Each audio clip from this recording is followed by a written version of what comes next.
కలికిరి ఎన్నికల ప్రచార సభలో జగన్ మాట్లాడుతున్నారు. లైవ్ లో చూద్దాం.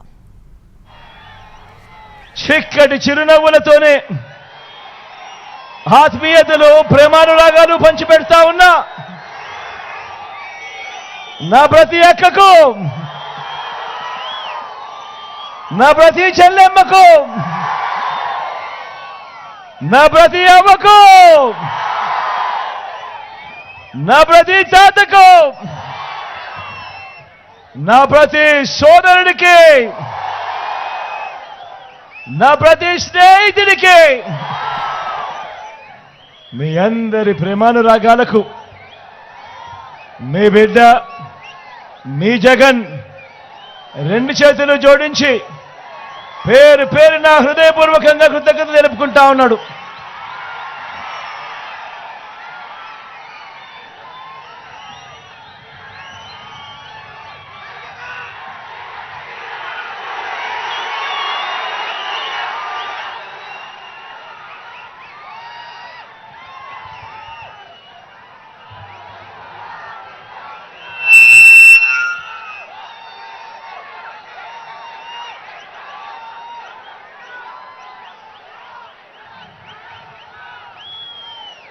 మే 13వ తారీఖున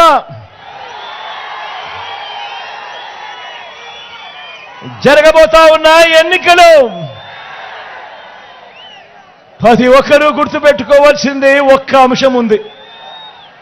మీ అందరితోనూ విజ్ఞప్తి చేస్తా ఉన్నా, మే 13వ తారీఖున జరగబోయే ఎన్నికలు కేవలం ఎమ్మెల్యేలను ఎంపీలను మాత్రమే ఎన్నుకునే ఎన్నికలు కావు.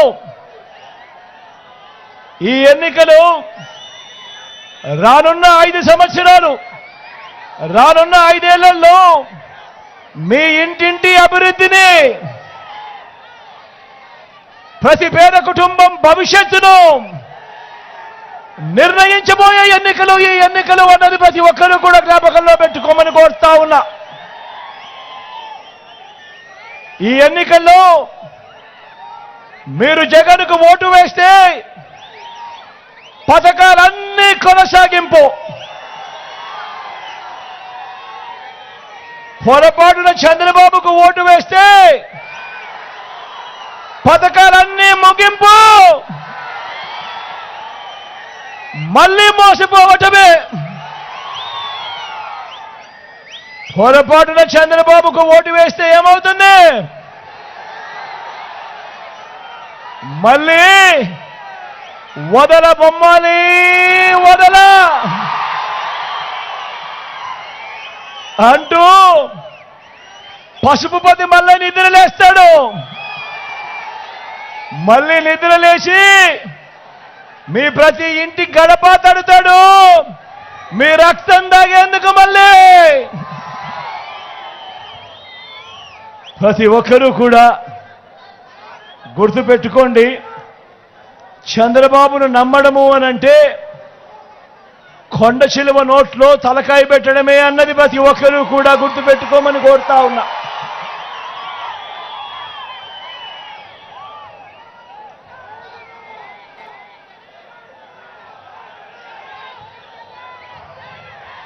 చంద్రబాబు మోసాలను ఓడించడానికి, పేదల్ని గెలిపించడానికి,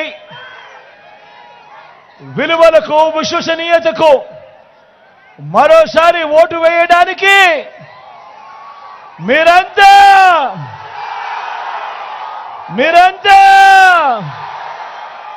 సిద్ధమేనా?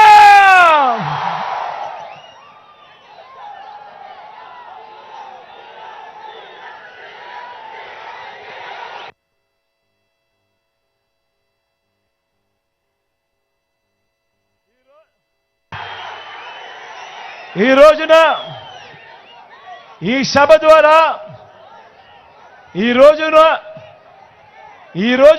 సభ ద్వారా నేను ఒక రైతును, ఒక పొదుపు సంఘాల అక్క చెల్లెమ్మని ఉదాహరణగా తీసుకొని చంద్రబాబు ఎలాంటి వాడో, అతని మాటలు నమ్మితే ఏమవుతుందో అని ఒకసారి మీ అందరికీ కూడా గుర్తు చేస్తాను.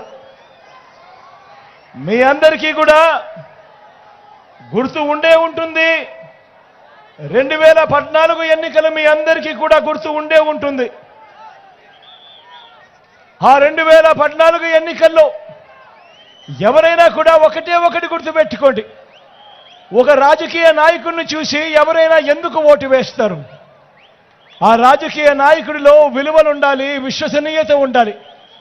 ఆ రాజకీయ నాయకుడు చెప్పే మాటలు నమ్మి ప్రజలు ఓటు వేస్తారు. ఒకవేళ ఆ రాజకీయ నాయకుడిలో విలువలు లేకపోతే, విశ్వసనీయత లేకపోతే ఏమవుతుంది అన్న ఉదాహరణ ఒక్కసారి మీరు 2014 ఎన్నికల్లోకి వెళ్ళి చూస్తే మీకే అర్థమవుతుంది.